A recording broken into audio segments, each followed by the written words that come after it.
Selamat pagi, siang, sore, dan malam untuk Bapak, Ibu dosen, dan teman-teman sekalian. Sebelumnya perkenalkan nama saya Janet Jovita-Rose. Nah, dalam rangka ujian akhir semester pengantar desain arsitektur, saya akan mempresentasikan mengenai tugas 2 yaitu collaborative space yang telah saya buat selama kurang lebih 1,5 bulan. Nah, pada tugas kedua ini mahasiswa diminta untuk memenuhi standar dari ruang kolaboratif yang ada 4 aspek. Yang pertama ada area meeting, area belajar individu atau kelompok, area makan makanan ringan, area ngobrol atau istirahat, dan area landscape yang sebagai opsional. Nah, dalam tugas ini saya mengambil konsep nature dikarenakan problem desain yang akan saya atasi dan saya rasa mencolok, itu adalah polusi dan pemanasan global. Nah, sebelum saya menetapkan problem desain itu, saya merumuskan alur dari problem desainnya, dari kata kunci yang sudah kelompok kami buat pada tugas kelompok lalu, yaitu yang pertama ada desain kolaboratif, desain ramah lingkungan, dan pasca pandemik. Oleh karena itu, saya mengambil konsep nature yang saya cocokkan dari kata kunci tersebut.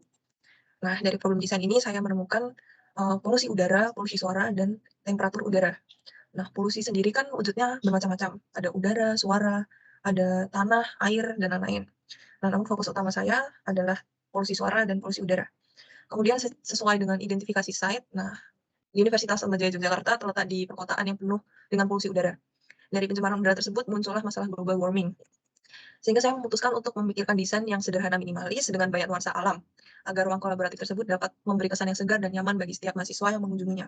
Studi presidennya, sekiranya desain saya itu terinspirasi dari studi-studi presiden ini, sehingga saya kira akan bermanfaat dan memberi kesan nyaman bagi pengunjung yang datang. Nah, ini untuk rincian dari konsep saya yaitu Nature Collaborative Space. Selain itu, saya memberi judul pada konsep saya ini yaitu A Quiet Place.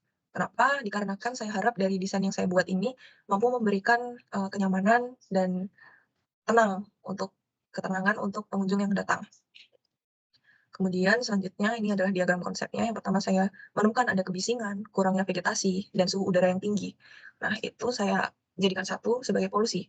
Polusi tersebut dibagi menjadi 3 yang saya temukan yang mencolok adalah polusi udara, suara, dan global warming. Dari 3 polusi tersebut, saya menemukan konsep nature, yaitu materialnya yang ramah lingkungan, sirkulasi udara baik, dan mengurangi kebisingan dengan vegetasi.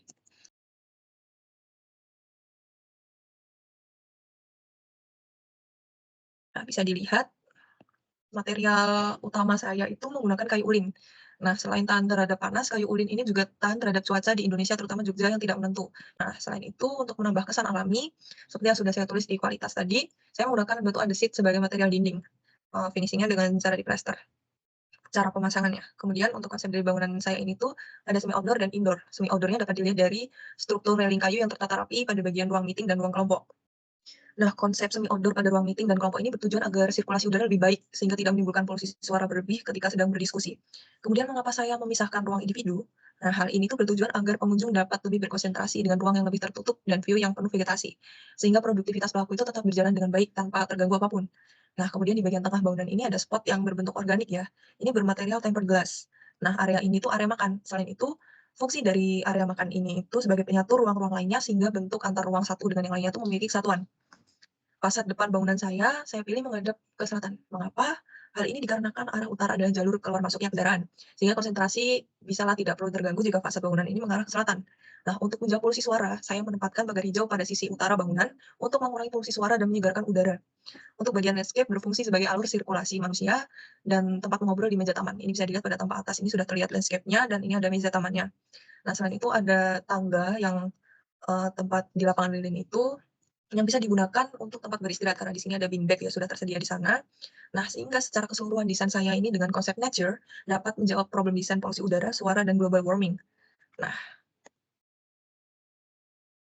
kemudian ini detail arsitekturalnya, saya memilih untuk membahas tentang atap kayu, atap kaca, dan railing kayunya, serta yang paling menarik itu dinding batu andesitnya. Karena menggunakan material kayu sebagai material utama, nah saya utamakan semuanya hampir mayoritas menggunakan kayu dan saya manfaatkan sebaik-baiknya penggunaan kayu tersebut dan saya kombinasi dengan atap kaca yang sekiranya sebagai pemanis dan membuat kesan tidak monoton, ada rasa-rasa dinamisnya gitu. Walaupun, bangunannya kotak-kotak gitu, tapi dia sebagai, unsur penyatunya gitu. Ini untuk detail arsitektural bagian eksterior dan interiornya, saya sebutkan materialnya satu persatu di sini. Nah, ini untuk gagasan landscape-nya saya menyebutkan tentang apa saja yang ada di sana, itu ada meja taman, ada batu alam. Batu alam ini berguna untuk menunjukkan jalan ya, sebagai alur manusia ini akan kemana gitu, sesuai dengan tujuannya. Nah, kemudian saya juga menyebutkan vegetasi di sini ada tanaman bonsai dan teh-tehan. Teh-tehan ini tuh kalau dalam bahasa Latinnya tuh namanya Acacia siamensis. Nah, ini biasanya buat pagar hijau. Saya taruh di bagian, utara ya, untuk meredam suara kebisingan. Nah, ini untuk lampiran hasil marketnya, seperti yang saya sudah sebutkan tadi, ada sisi negatif dari desain saya. Negatifnya itu di bagian ruang kelompok ini, terletak di tata masa bangunan bagian barat, nah itu berdampingan dengan ruang diskusi secara ukuran tuh ruangannya lebih kecil daripada masa yang lain, sehingga sirkulasi manusianya itu lebih rendah dibandingkan ruangan yang lainnya. Kemudian di bagian ruangan makan, area makan ini yang di bagian ada pohon di tengah ini, itu yang menghubungkan ruang diskusi dan ruang belajar individu itu terdapat pohon ketapang yang akan tumbuh seiring waktu. Nah, sehingga perawatan dan instalasi untuk masa depan mungkin akan dilakukan untuk atap kaca yang ada di sana. Nah, kemudian selain itu karena banyak sekali vegetasi yang saya gunakan, kelembapan akan sering bertambah seiring berjalannya waktu, eee, kan vegetasi akan tumbuh sehingga memerlukan perawatan yang berkala. Kemudian ada juga gugurnya daun akan jatuh dari pohon tersebut ke atap, kemudian ke bagian landscape-nya, itu juga akan membutuhkan perawatan untuk pembersihan dan lain-lain. Kemudian selain itu di area landscape ini saya juga menggunakan rumput Jepang dan ini tuh butuh perawatan juga secara rutin, kira-kira beberapa minggu sekali itu harus dipotong secara bros, biar dia tidak tumbuh liar dan sedap dipandang. Nah, sekiranya demikian presentasi saya mengenai konsep yang sudah saya buat. Saya mohon maaf jika ada salah kata atau salah kalimat yang saya sampaikan. Bila kurang berkenan saya juga mohon maaf. Saya ucapkan terima kasih.